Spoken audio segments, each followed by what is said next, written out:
जी दोस्तों, welcome to my channel जिसका नाम है चाय पियो और सीखो।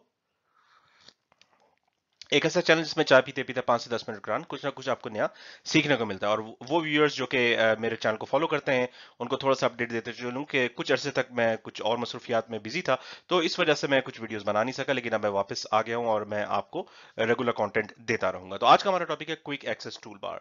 और आप देख रहे होंगे मुख्तलिफ लैंग्वेजेस के अंदर मैंने क्विक की जो ट्रांसलेशन होती है, तेज जल्दी, उसको मैंने लिखा हुआ है। क्योंकि आजकल किसी के पास टाइम नहीं है कि आप जो है वो कोई काम जो 4 मिनट में आप मतलब चंद मिनटों में कर सकते हैं, उसके लिए आप घंटों ज़ाया करें। तो क्विक एक्सेस टूल बार ऐसा ही एक टूल है जिससे कि आपका काफी टाइम सेव हो सकता है। एक स्टेप के अंदर तो शायद चंद सेकंड्स ही बचे, हो सकता है आप 10 सेकंड में काम करते हैं क्विक एक्सेस टूल बार के जरिए, आप 2 या 3 सेकंड में वो काम कर लें। लेकिन ये टाइम ऐड होता रहता है। अगर आपको इस तरह के शॉर्टकट्स पता होंगे तो आप काम ज्यादा स्पीड से कर सकेंगे और आप अपना टाइम सेव कर सकेंगे। तो आइए देखते हैं क्विक एक्सेस टूल बार क्या चीज है।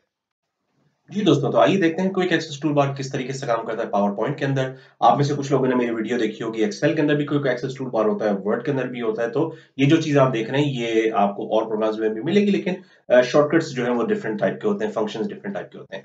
तो क्विक एक्सेस टूल बार होता क्या है? क्विक एक्सेस टूल बार आपके टॉप लेफ्ट कॉर्नर पे जो चीज है, उस एरिया को कहते हैं। और नॉर्मली इसके अंदर 2 या 3 ऑप्शन आपको मिलेंगे। सेव का ऑप्शन मिलेगा, अनडू का ऑप्शन मिलेगा, रीडू का ऑप्शन मिलेगा।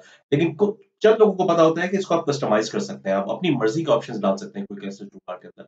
For example, quick access tool bar के अंदर आप देखेंगे कि ईमेल का ऑप्शन है। ईमेल का ऑप्शन को मैं डालूंगा तो आप देखेंगे एक अटैचमेंट का सिंबल बना आ जाता है। उसका मतलब ये है कि अगर आपको ये फाइल अटैच करनी हो तो सिंगल क्लिक करके आप इस फाइल को अटैच कर सकते हैं। बजाय इसके कि आप इस फाइल को सेव करें, नई ईमेल खोलें और फिर अटैच करें। 3-4 स्टेप्स के बजाय आप एक स्टेप के अंदर ये काम कर सकते हैं। तो ये एक एग्जांपल है क्विक एक्सेस टूल बार की। लेकिन और भी बहुत सारी एग्जांपल्स हैं। आपको क्विक एक्सेस टूल बार के अंदर 7-8 ऑप्शन नजर आएंगे, लेकिन आप किसी भी ऑप्शन को क्विक एक्सेस टूल बार में डाल सकते हैं। फॉर एग्जाम्पल, अगर मैं इंसर्ट के अंदर जाऊं तो इंसर्ट पिक्चर एक ऑप्शन है। अक्सर स्लाइड्स के अंदर हम पिक्चर्स इंसर्ट करते हैं, लोगोज होते हैं या डायग्राम्स होती हैं। तो आप पहले इंसर्ट दबाएंगे, पिक्चर दबाएंगे या दिस डिवाइस दबाएंगे। 3 स्टेप्स के बजाय आप उसको क्विक एक्सेस टूल बार में डाल सकते हैं। और किस तरह डालते हैं? किसी भी ऑप्शन को आप राइट क्लिक करें तो आपको एक ऑप्शन नजर आएगा, add to quick access tool bar. यानी कि कोई भी फीचर आपके सॉफ्टवेयर के अंदर है, उसको अगर क्विक एक्सेस टूल बार में डालना है तो उसको राइट क्लिक करें और add to quick access tool bar click कर दें। और अब मैं इसको क्लिक करूंगा तो डायरेक्ट ये पिक्चर इंसर्ट के मेन्यू में चला जाता है। तो ये एक एग्जांपल हो गई। इसी तरीके से आप ट्रांजिशंस अक्सर डालते हैं आपके अंदर, आपके स्लाइड्स के अंदर हो सकता है टेक्स्ट हो या डायग्राम्स हो और मुख्तलिफ तरह की ट्रांजिशंस आप उसमें डाल रहे हो। तो ट्रांजिशन में जाके मेन्यू ढूंढने के बजाय आप किसी भी ऑप्शन को राइट क्लिक करके क्विक एक्सेस टूलबार में डाल सकते हैं। और आप देख लेंगे कि यहाँ पे शॉर्टकट बन गया है। बजाय इसके कि आप ट्रांजिशन में जाएं और फिर चूज करें, आप क्विक एक्सेस टूलबार से डायरेक्ट चूज कर सकते हैं कि किस तरह की ट्रांजिशन डालनी है। और बहुत सारी एग्जांपल्स हैं। मैं आपको एक और एग्जांपल देता चलूं स्लाइड शो की। स्लाइड शो में होता ये है कि अगर आप कोई स्लाइड पे काम कर रहे हैं, लेट्स से 10-12 स्लाइड्स हैं, आप स्लाइड नंबर 9 पे हैं और स्क्रीन के बॉटम राइट कॉर्नर पे एक स्लाइड शो का ऑप्शन होता है। उसको अगर आप क्लिक करेंगे तो वो करंट स्लाइड से प्रेजेंटेशन स्टार्ट करेगा। यानी अगर आप स्लाइड नंबर 9 पे काम कर रहे हैं तो स्लाइड नंबर 9 से प्रेजेंटेशन स्टार्ट होगी। लेकिन एक और ऑप्शन होता है फ्रॉम बिगिनिंग। यानी कि आप स्लाइड किसी भी स्लाइड नंबर पे काम कर रहे हो, लेकिन आप चाहते हैं कि फौरी तौर पे प्रेजेंटेशन स्टार्ट हो स्लाइड नंबर 1 से, तो स्लाइड शो फ्रॉम बिगिनिंग को क्लिक कर सकते हैं। ये भी एक ऐसा ऑप्शन है जिसको क्विक एक्सेस टूल बार में डालना अच्छा आइडिया है। मैं इसको राइट क्लिक करता हूँ और add to quick access tool bar. अब मैं ये क्लिक करूंगा तो प्रेजेंटेशन स्लाइड नंबर 1 से फौरन स्टार्ट हो जाएगी। तो इस तरह के बहुत सारे ऑप्शंस हैं। एक और मैं जिक्र करता चलूं, रिव्यू।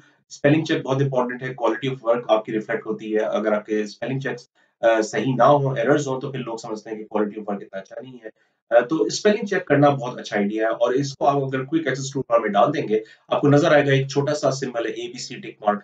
तो अगर क्विक एक्सेस टूल बार में होगा तो आपको याद रहेगा, आपके आंखों के सामने होगा, तो आपको याद रहेगा कि स्पेल चेक भी करना है। तो ये भी एक रीजन है क्विक एक्सेस टूल बार को यूज करने के लिए। अगर आपको कोई चीज अपने आप को रिमाइंड करानी हो कि जी ये स्पेल चेक जरूर करना है, तो उसको भी आप क्विक एक्सेस टूल बार में डाल सकते हैं। और हर किसी का यूज अलग है। पावर पॉइंट हर कोई डिफरेंट तरीके से यूज करता है। जो भी ऑप्शन आप ज्यादा यूज करते हैं उसको क्विक एक्सेस टूल बार में डाल लें। और अगर आप उस ऑप्शन को नहीं यूज करें, उसको राइट क्लिक करके remove from quick access tool bar भी किया जा सकता है। तो जिस तरीके से ऑप्शंस को ऐड किया जा सकता है क्विक एक्सेस टूल बार में, उसी तरीके से राइट क्लिक करके उसको रिमूव भी किया जा सकता है। तो आप अपने पावर पॉइंट को कस्टमाइज कर सकते हैं, आप अपने पावर पॉइंट को स्पेशलाइज कर सकते हैं अपने यूज के हिसाब से। जो भी चीज आप यूज करते हैं उसको आप क्विक एक्सेस टूल बार में डाल दें उम्मीद आपको ये टिप पसंद आई हो, इससे आपका टाइम सेव हो। कोई भी और टॉपिक आपको कवर करना हो तो मुझे कमेंट्स में ज़रूर ज़िक्र करें और चैनल को अगर आपने सब्सक्राइब नहीं किया तो ज़रूर करें और चैनल को लाइक करें। अगर इस तरह की वीडियोज़ आपको और भी चाहिए तो मैं बनाता रहूँगा और जो भी टॉपिक आपको कवर कराना हो मुझे ज़रूर बताइए। कोशिश होगी कि जल्द से जल्द मैं आपको आपकी वीडियो बना के दिखाऊँ। शुक्रिया।